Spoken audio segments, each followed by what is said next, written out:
Okay, I'm going to start a series of videos on the 9 satanic statements. Okay, first I'm going to read through them and then I'm going to cover number 1. I plan on doing a short video for each of the statements. Okay, people probably are familiar with these because they're common.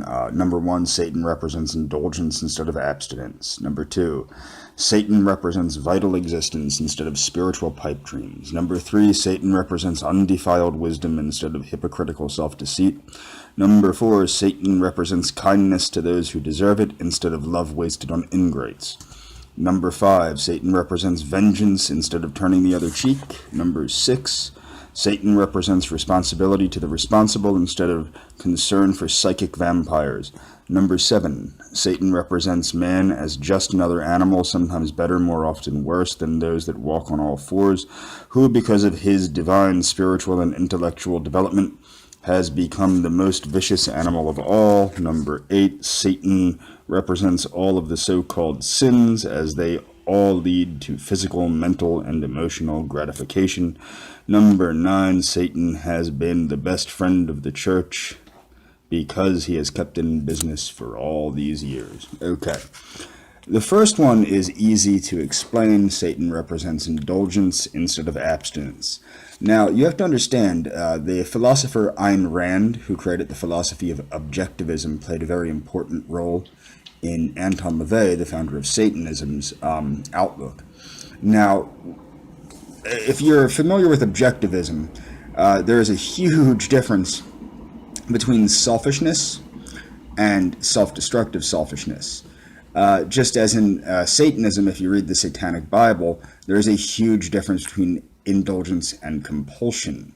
Now, indulgence is obviously having more than you need to live, more of a house, more food, more water, more whatever than you need to live.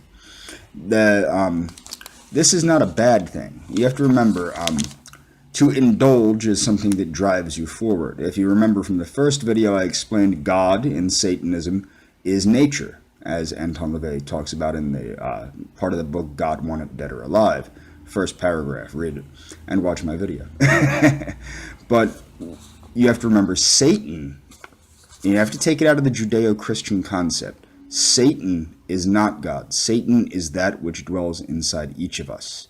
Satan is the force that drives us forward, the Promethean force that causes us to create, to destroy, to do all of the good things that we need to do to succeed in life.